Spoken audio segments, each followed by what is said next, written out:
You go, oh, forgot about that. Paper doesn't give you 9%, does it?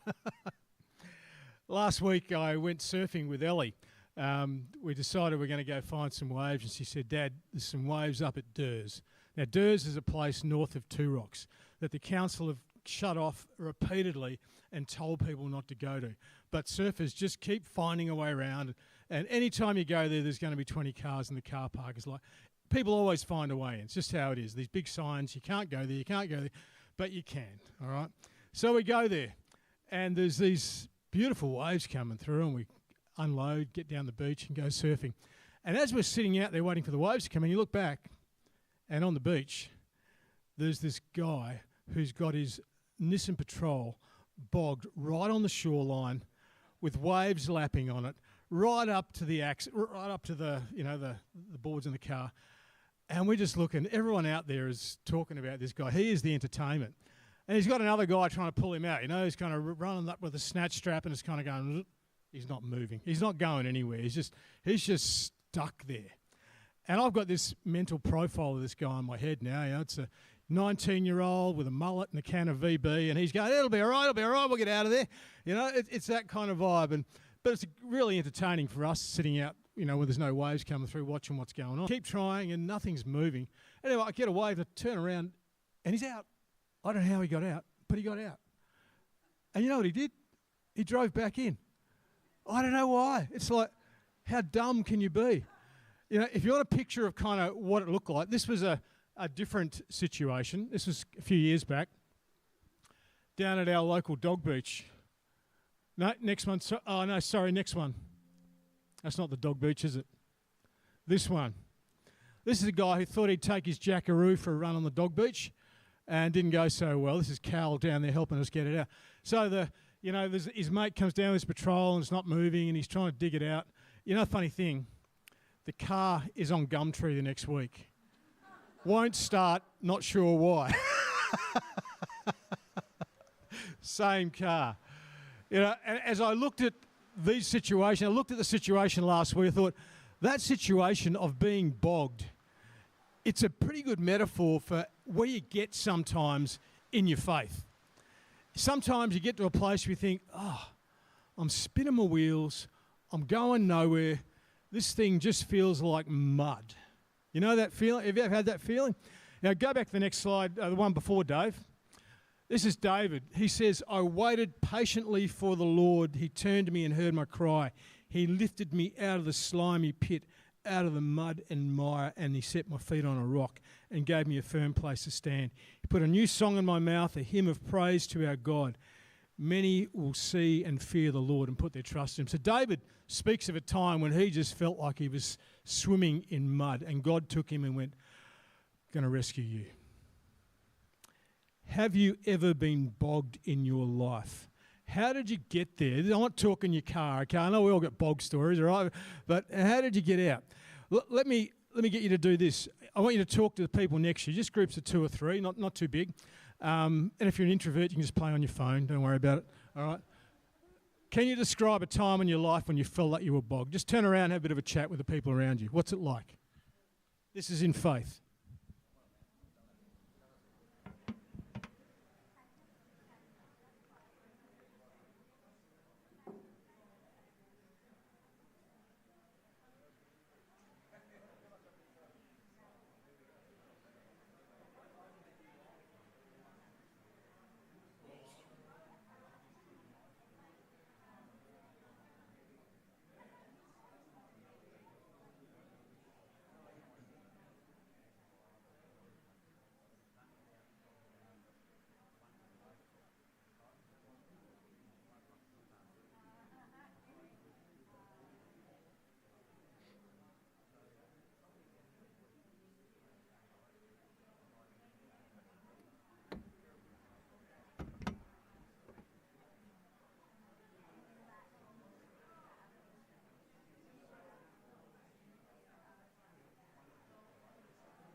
All right, let me jump in.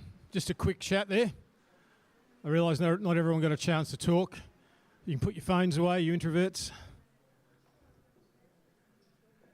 So, what are some symptoms of being bogged? What's it feel like to be bogged? What's it look like to be bogged in faith?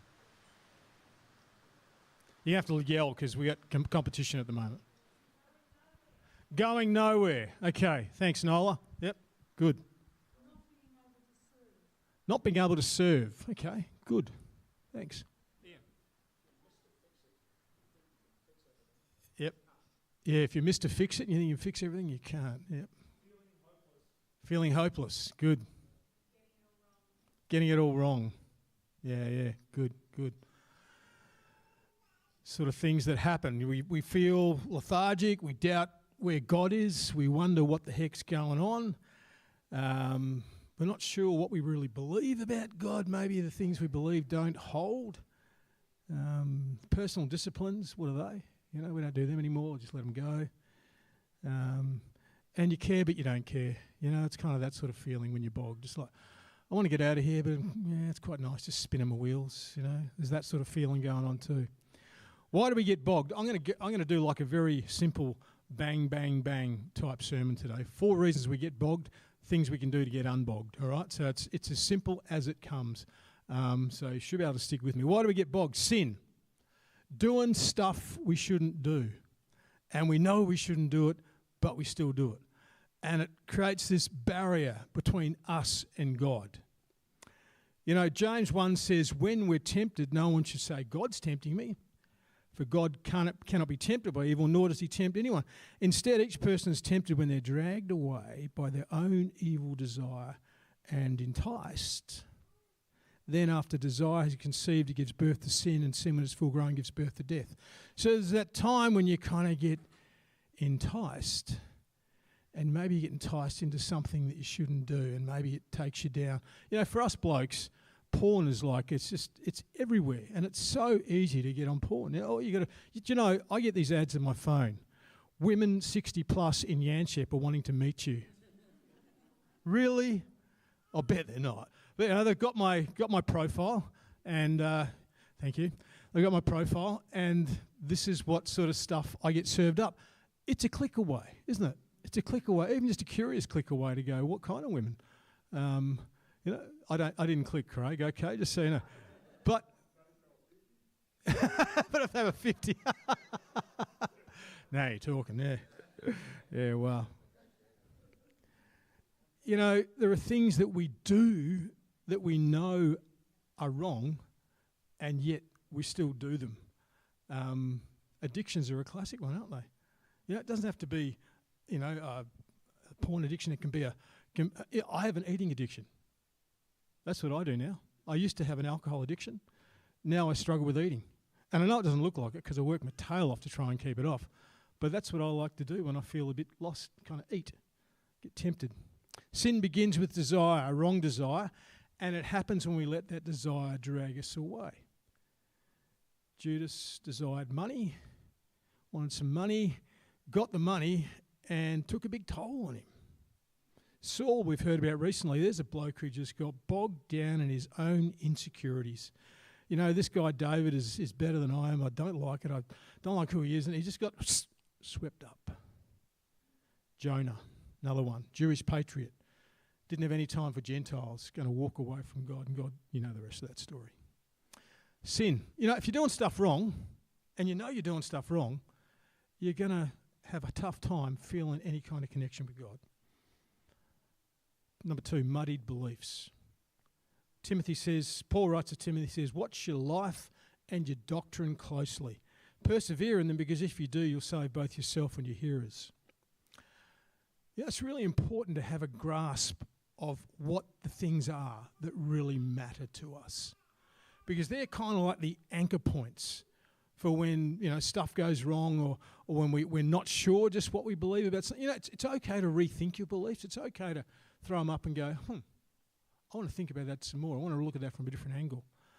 But, you know, when Sam died, what had happened the week before was I've been having a conversation with his girlfriend, and they were in that deconstruction phase of faith. We're kind of going, peeling away some stuff, going, not sure about believe that, not sure believe that. And I was having a conversation, go, what are the core things for you? And as I was talking to Cosy about that, I thought, well, I wonder what the core things are for me. And I wrote them down on my blog. And I wrote down, like the week before he died, I wrote down, God is good. Jesus is Lord.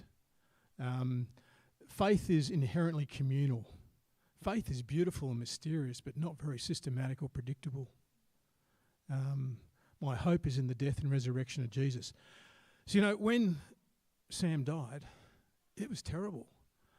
But I went back and get, you know what? These things actually are anchors that hold. So if you don't have anchors, if you don't have things that are not just beliefs, all right, not just theoretical ideas you subscribe to, but things that really hold you, then when stuff gets hard, it's very easy to drift, very easy to wander. These things have held me firm in a real storm. A number of people I know have come to a point where they've started to question their faith and they haven't had the anchor points. And now they're kind of wandering somewhere else. That happens.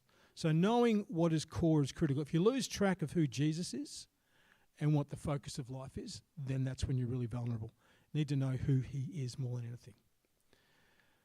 So if you feel your beliefs starting to unravel a little bit, rather than just pulling on the thread and seeing where it goes, maybe have a conversation with someone and kind of go, this is what I'm thinking. These are some things I'm mulling around. Third reason that we sometimes feel bogged are damaged relationships. If you're in a church, you're going to have a fight with someone sooner or later. All right, it's just going to happen. We're a big family, and sooner or later, someone's going to say something wrong to you, and you're going to get your nose out of joint, and maybe they might not even know, but those things happen. All right. My brother was a Christian for quite a length of time, and then his marriage busted up, and that was pretty horrible for him. And then the friends he had at church, he said let him down, and eventually he let go and gave up the faith.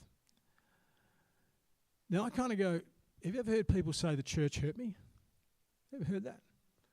Nowadays when people say that, I say who? Because not everyone hurt you.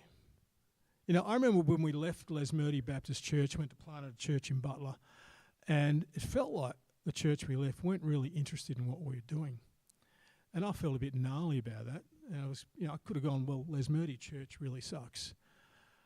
But I thought it through and I thought, no, it's him and him and him that I'm a bit upset with. That was it. That's it. And I thought I can either go and have a conversation with them or I can just get over it. So I just got over it because they didn't have bad intentions. It was me taking something the wrong way. The Bible says, Ephesians 4 says, we are this community. At verse 25, I got that up there? Yes. How we respond to one another. Therefore, each of you must put off falsehood and speak truthfully to your neighbour, for you are all members of one body. In your anger, don't sin. Do not let the sun go down while you're still angry. Don't give a foothold to the devil. Get rid of all bitterness, rage and anger, brawling and slander. Brawling and slander. Gee, that's a church you don't really want to be part of, is it? Along with every form of malice. Be kind and compassionate to one another, forgiving each other just as Christ in God forgave you. If you're in a spiritual bog that is a relational bog, then maybe there's some mending that you can go and do. Or maybe there's some stuff you just get over. Fourthly, blind sides. Sometimes we get bogged when life blindsides you. You don't see stuff coming. We've all had experiences where we're going, I didn't think it was going to turn out like this. I didn't think my life was going to take this direction. Those things happen. There's a book, great book that I've listened to a couple of times now. It's called Any Ordinary Day by a woman called Lee Sales. I think she was on the 7:30 report. Great book. It's called Any Ordinary Day, and what it looks at is any ordinary day when suddenly something goes wrong. So she interviews a bunch of people, one of them being Stuart Diver. Remember the Threadbow accident where there was a big landslide and this guy and his wife were caught in the landslide and he got free but his wife died. And he was like the survivor, and they kind of a big story about him. Well, he got remarried and his next wife got cancer and died. Who wants to be Mrs. Diver number 3? That's the question she asks in the book. Who wants to take that chance? It's not looking good for you, is it? But he'd be surely going, what the heck is my life? You know, sometimes we do that. When a child gets cancer, you go, that's not fair. When your house burns down, you've got no insurance.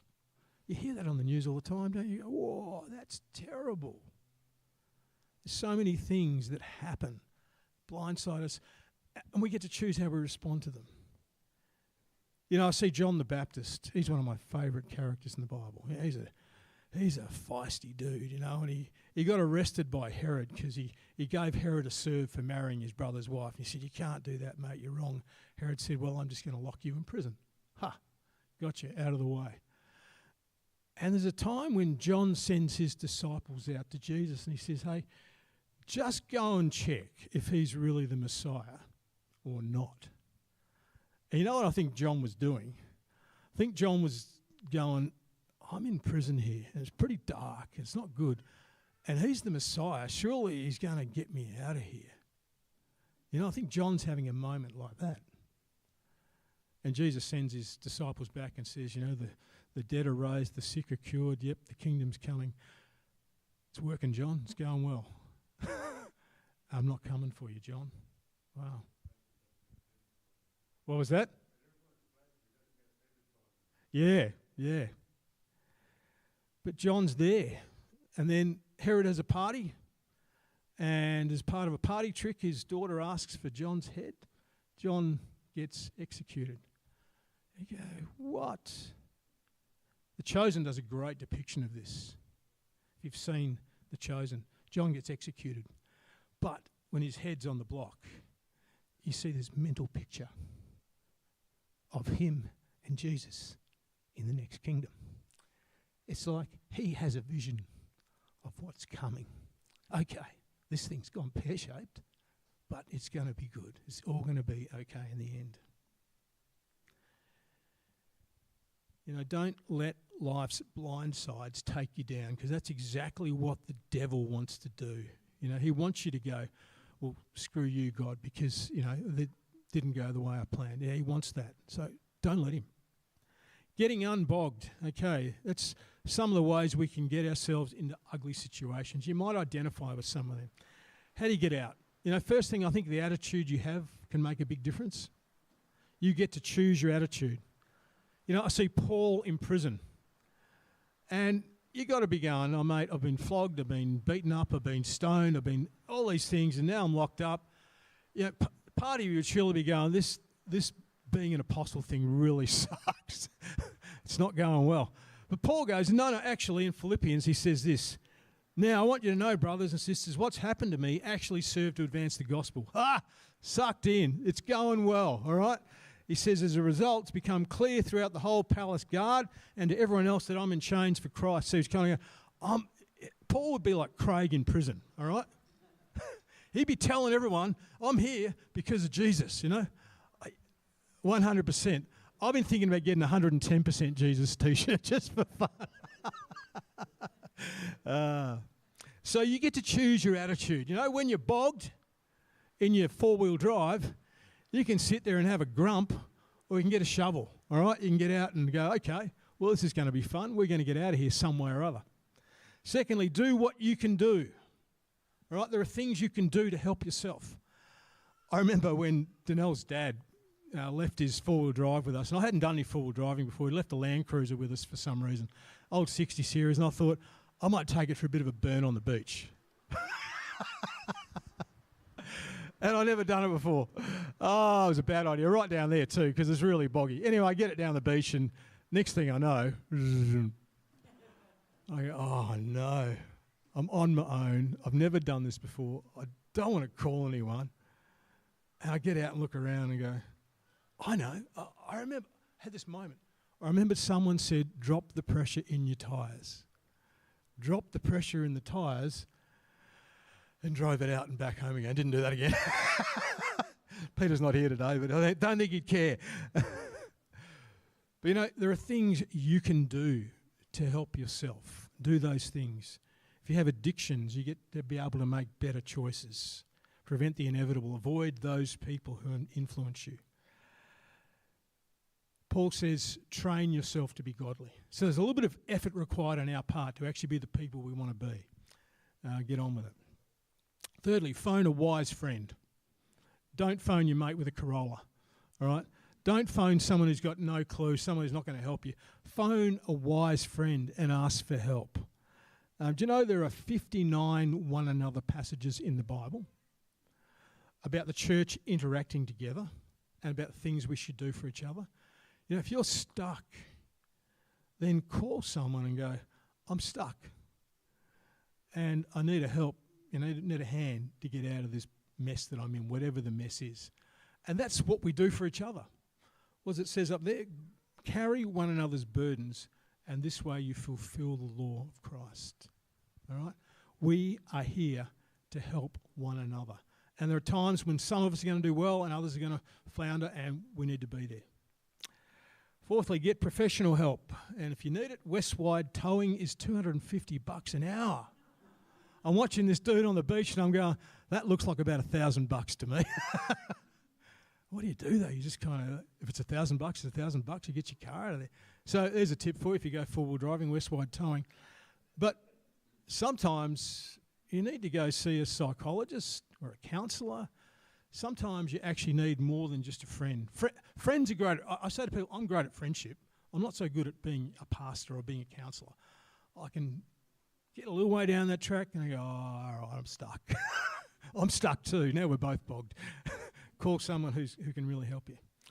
And fifthly, don't drive back in, you know, because that just seems so easy to do.